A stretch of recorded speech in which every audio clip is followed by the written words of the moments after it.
ஓம் நம சிவாய. ஃப்ரெண்ட்ஸ், இன்னைக்கு நம்ம காஷியில் இருக்கிற ஒரு அற்புதமான லிங்கத்தை தான் பார்க்க போகிறோம். இந்த லிங்கத்துக்கும் தமிழ்நாட்டுக்கும் ஒரு நெருக்கமான தொடர்பு இருக்கு. இந்த லிங்கம் காசி விஸ்வநாதரை விட சக்தி வாய்ந்த லிங்கம்னு சொல்லப்படுறது. உத்தராகண்டில் இருக்கிற கேதார்நாத்துக்கு போக முடியாதவங்க இந்த லிங்கத்தை தரிசனம் பண்ணினா கேதார்நாத்துக்கு 7 முறை போயிட்டு வந்த புண்ணியம் கிடைச்சிருது. இந்த லிங்கம் பேரு கௌரி கேதாரேஸ்வர்.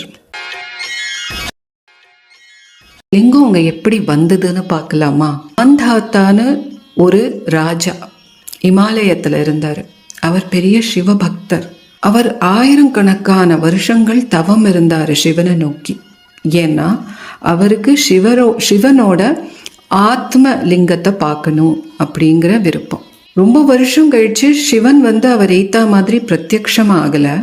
ஆனா ஒரு அசரீரி வாக்கு மூலமா இவர்கிட்ட கேக்குறாரு, உனக்கு என்ன வேணும் அப்படின்னு. அப்போ மாந்தாத்தா சொல்றாரு, உங்க ஆத்மலிங்க ரூபத்தை பார்க்கணும் அப்படின்னு. அப்போ சிவன் சிரிச்சுட்டே சொல்றாரு, அது அவ்வளவு ஈஸி இல்ல. நீ என்ன பண்ற, காஷிக்கு போ, அங்க போய் உன் தவத்தை தொடரு அப்படின்னு சொல்லி ஆக்ஞை கொடுக்கிறாரு. மாந்தாத்தா எல்லாத்தையும் திறந்து ஒரு ரிஷியா ஆகி காசிக்கு வராரு.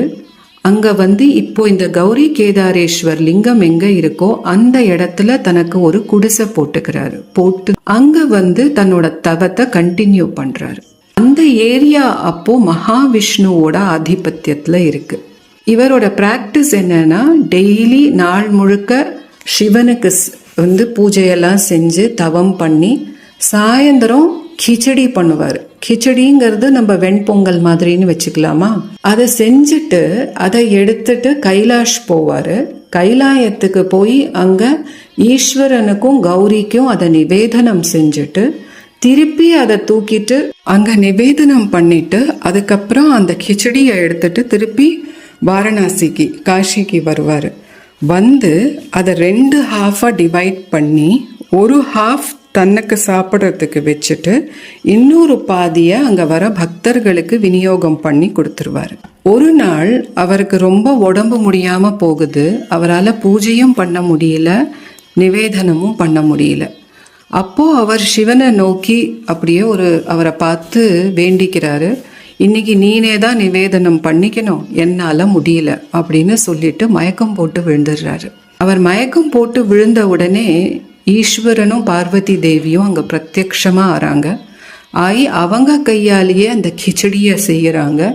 செஞ்சு இவர் டிவைட் பண்ற மாதிரியே 2 பாதியா அதை பிரிச்சு ஒரு பாதியை எடுத்து தான் சாப்பிட்டுட்டு இன்னொரு பாதியை அங்க வர பக்தர்களுக்கெல்லாம் விநியோகம் செஞ்சுட்டு அதுக்கப்புறம் இவரை எழுப்பி இவருக்கும் கொஞ்சம் கிச்சடி பிரசாதமா கொடுக்கறாங்க.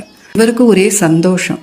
அப்போ சிவன் தன் கையில இன்னொரு இலையில அதே மாதிரி கிச்சடி 2 ஹாஃபா டிவைட் பண்ண கிச்சடிய கிரியேட் பண்றாரு. பண்ணிட்டு அதை அங்க கீழே வச்சுட்டு என்ன சொல்றாருன்னா, இந்த ரூபத்துல தான் இனிமே நான் இங்க இருப்பேன் அப்படின்னு சொல்லிட்டு அது அவர் கிரியேட் பண்ணும்போது இருந்த யுகத்துல அது நவரத்னங்களால ஆன ஒரு லிங்கமா இருந்தது. திரேதா யுகத்துல அது ஸ்வர்ண லிங்கமா இருந்தது. துவாபர யுகத்துல அது சில்வரால ஆன ஒரு லிங்கமா இருந்தது. கலி யுகத்துல அது இப்போ பாஷான லிங்கமா இருக்கு. அவர் என்ன சொல்றாரு அப்படின்னா, இந்த லிங்கத்துல ஒரு பாதியில கௌரியும் நானும் இருப்பேன், இன்னொரு பாதியில மகாவிஷ்ணு இருப்பார். இது அன்னத்தோட சம்பந்தப்பட்ட லிங்கமா இருக்கிறதுனால இதுல எப்பவும் அன்னபூர்ணா தேவி நிவாசம் பண்ணுவாங்க அப்படின்னு சொல்லி ஆசீர்வாதம் பண்றாரு. அதனால அந்த லிங்கத்தை யாரு பூஜை பண்ணினாலும் சிவன், பார்வதி, மகாவிஷ்ணு, அன்னபூர்ணா இவங்க எல்லாரோட அனுகிரகமும் முழுமையா பக்தர்களுக்கு கிடைக்கும் அப்படிங்கிற ஆசீர்வாதத்தை கொடுத்து ஈஸ்வரனும் பார்வதி தேவியும் அந்த லிங்கத்திலேயே அப்படியே மறைஞ்சிடுறாங்க. இன்னைக்கும் அந்த லிங்கம் அந்த குமாரசுவாமி மடம் நடத்துறவங்க கையில தான், அவங்க கண்ட்ரோல்ல தான் இருக்கு. ஒரு காலத்துல அவுரங்கசீப் காஷிக்கு விஸ்வநாதர் கோவில அழிச்சிட்டு அடுத்தபடியா கௌரி கேதாரேஸ்வர் இந்த கோவிலையும் அழிக்கிறதுக்கு வரும்போது அங்க ஒரு சூஃபி செயின்ட், ஒரு அவுலியான்னு சொல்லுவாங்க, அவர் தடுக்கிறாரு அவுரங்கசீப. போகாத, இந்த கோவில் ரொம்ப சக்தி வாய்ந்தது, இது பக்கத்தில் நெருங்கினா உனக்கு பிரச்சனைன்னு. ஆனால் அவுரங்கசீபுக்கு இருந்த அகங்காரத்தில் காதலியே போட்டுக்காம அவர் இந்த கோவிலுக்குள்ள உள்ள வராரு. ஃபஸ்ட்டு அவர் எதிர்கொள்றது நந்தி அங்கே பகவான் இருக்காரு. அப்போது தன்னோட அந்த வாளை எடுத்து நந்தியை உடைக்கணும் அப்படின்னு அது மேலே பிரகாரம் பண்ணுறாரு. அப்போ அது மேலே அது பட்ட உடனேயும் அந்த வாள் அதுலேருந்து ரத்தம் பீறி அடித்து மேலே வருது. இதை பார்த்து நடுங்கி போய்டுறார் அவுரங்கசீப். கல்லுன்னு நினச்சோம், அதுலேருந்து ரத்தம்னா வருது அப்படின்னு அப்படியே வாழை கீழே போட்டுட்டு அதுக்கு மேலே அடுத்த அடி எடுத்து வைக்காம அங்கேருந்து அப்படியே திரும்பி போயிட்டு கொஞ்ச நாளில் அங்கேருந்து காசியே விட்டு திருப்பி டெல்லி திரும்பிடுறாரு. அதனால தான் இன்னி வரைக்கும் அந்த லிங்கம் கொஞ்சம் கூட பாதிக்கப்படாமல் அப்படியே இருக்கு.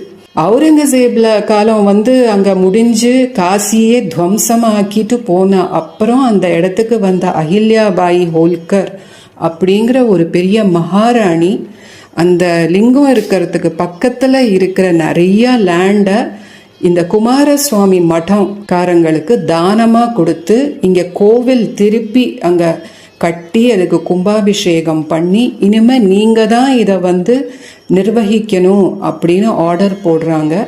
அதை தவிர சென்னையில் நம்ம தமிழ்நாட்டில் சில லேண்ட்ஸ்லாம் வாங்கிறதுக்கு பணம் கொடுத்து இங்கே நிலம் வாங்கப்பட்டு இங்கே விளைய வச்ச அந்த அரிசி இன்னி வரைக்கும் அந்த கோவிலுக்கு பிரசாதம் செய்ய, அந்த கிச்சடி செய்யறதுக்கு அனுப்பப்படுறது.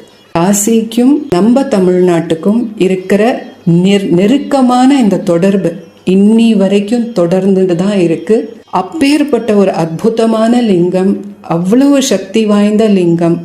தினம் சாயந்தரம் 3 தடவை கேதார் கேதார் கேதார்னு சொன்னாலே நமக்கு முக்தி கிடைக்கும்னு சொல்றாங்க. நாங்கள்லாம் அங்கே போயிட்டு வந்திருக்கோம். நீங்கள் காஷி போனீங்கன்னா அவசியமாக இந்த லிங்கத்தை தரிசனம் பண்ணணும். ஓம் நம சிவாய்.